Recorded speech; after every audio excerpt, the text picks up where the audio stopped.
You're listening to World Business Report on the BBC World Service with me, Rob Young. Now, if you're concerned about dressing ethically, the chances are you think about child labour in sweatshops or fast fashion styles being dumped in landfills. But there is another aspect to think about, and it is what is in your washing basket. The BBC's Deborah Weitzman gives us the dirt on our laundry in this extended report. Laundry, a chore that most people dread. The average American household does almost 2,200 pounds of it each year. That's the weight of an adult rhinoceros. But according to new research from the environmental charity Hubbub, our dirty clothes could be the missing piece in the sustainable fashion conversation. Kirstie Brittain works for the charity. Around a third of clothing's carbon footprint comes just from how we wash and care for what we own. And that accounts for 120 million tonnes of CO2 being produced globally each year. Another huge issue is each wash actually has potential to release up to 700,000 microplastic fibres. Everywhere scientists look in the world's oceans, they're finding harmful microfibres, which are believed to contribute up to 35% of primary plastic pollution. These tiny plastic threads, less than 5 millimetres in length, shed from synthetic textiles in the washing machine. For example, the polyester, nylon and acrylic that make up 60% of clothing produced worldwide. Someone's mum just doesn't know what someone's mum really ought to know. So someone's mum better get to know that Persil washes whiter, whiter, whiter, whiter. In 1955, Persil became the first laundry detergent brand to advertise on TV. Such brands have contributed to years of cultural conditioning, encouraging us to wash our clothes frequently in order to feel hygienic and keep us smelling fresh. But AEG, the washing machine manufacturer, claims that 90% of garments never actually reach the point where they need to be cleaned before we chuck them in the laundry basket. Every time you wash a piece of clothing, you are effectively wearing it out. It's losing its colour, it's losing its shape. That's Jonathan Hewlett, the founder of Wear, based in the UK. It claims to be the world's first sustainable washing device. We buy 2 tonnes of clothes every minute in the UK, but we also throw away a lot of clothes. We threw away 300,000 tonnes of clothing last year, the equivalent of a 34-tonne truck tipping clothes into landfill every hour. Whoa, and if we think about the carbon, the energy, the water use that actually goes into creating our clothes to begin with, for us to then overwash them to ruin seems hugely wasteful. How can we prolong the life of our clothes? By not perhaps washing them as frequently as we're doing. For 50 years, there's really been sort of one solution for washing clothes. There's been not much innovation in that area. We really want to bring a great alternative to just bunging everything into the washing machine. How does your technology work? We are bringing out a very easy to use handheld device, which uses a combination of air, water, a tiny bit of detergent at a certain pressure and flow rate. So it's great to refresh clothes between washes. You can also sort of use it up close and personal to remove spots and spills. I'm incredibly reliant on my washing machine, especially now we're in a pandemic and we're all trying to practice good personal hygiene. So is now really the time to encourage people to wash less? With more and more of us increasingly working from home and not having that sort of daily commute, through the grime, many of us have a sort of clothing cleaning need that has changed this idea that, well, I'm not going anywhere. I'm wearing my clothes and sitting in front of a Zoom call.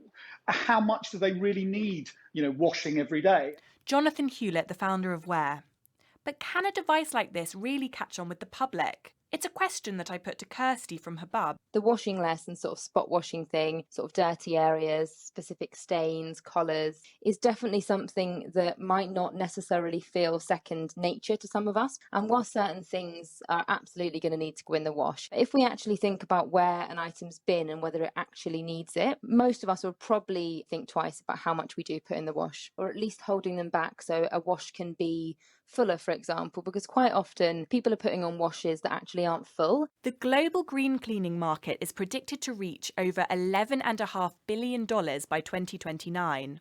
Another startup within this space is Oxwash, a UK-based on-demand laundry service, co-founded by the former NASA engineer Kyle Grant. We turn up at the doorstep of our customers' homes or businesses, collect the laundry that needs cleaning in electric cargo bikes. Those bikes take our laundry back to one of our super futuristic laundry processing facilities that we call lagoons. Very space age, very futuristic, and allow us to wash at very cold temperatures. How is your business model a game changer for the industry? So typically a laundry app will pair you with somebody that has a bit of spare time or a dry cleaner around the corner on the high street. But in those models like Uber and Airbnb, there's massive variation in the quality of service that you get and almost no focus on sustainability. By owning the whole process end to end, we've made sustainability and the impact of washing our key driver. The critical difference is in the amount of water, energy and the chemistry that's used, as well as we filter the vast majority of microfibers that come off our clothes that is impossible to collect when it's in the ocean.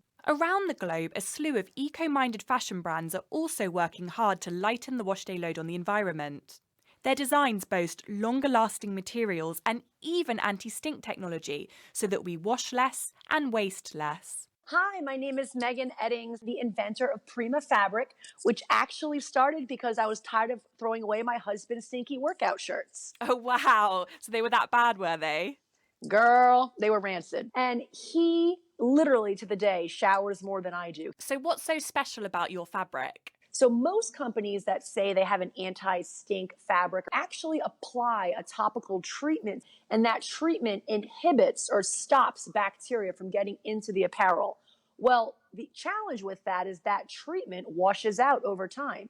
So I said, well, I'm going to invent a fabric that lasts, quite frankly, the lifetime of the garment, because the silver trade secret science is actually knit right into our fabric. So essentially your clothes are self-cleaning, but how long can we actually wear them for before they genuinely need a good rinse? There really is no max. You should be able to wear our Prima fabric as long as it doesn't get dirty. Let's say like mud, when you sweat in the shirt, basically you just take the shirt off, you throw it over a door or a banister, you let it air dry, and it's ready to go again. Here in the United States, we have the Navy SEALs, and they're pretty much the creme de la creme of fitness, as far as, just military, etc. And I have a buddy that literally wore his shirt doing Navy SEALs workouts for 2 weeks and never once washed it. Prima Fabric's advanced qualities are certainly reflected in its price point.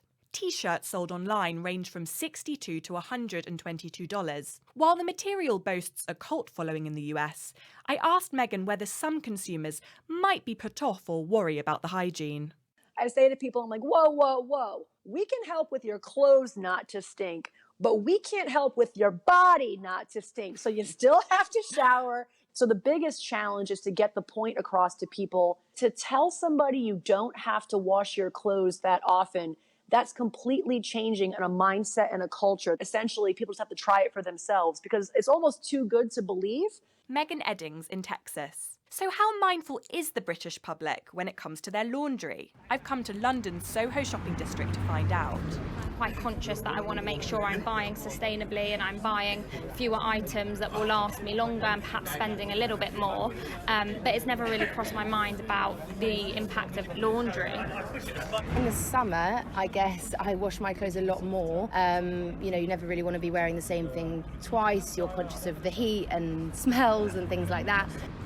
I'm pretty lazy when it comes to doing washing. I sometimes let my washing just pile up on the bedroom floor for weeks on end.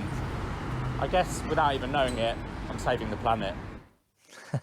The views are from shoppers there talking to the BBC's Deborah Weitzman. You're listening to the BBC World Service.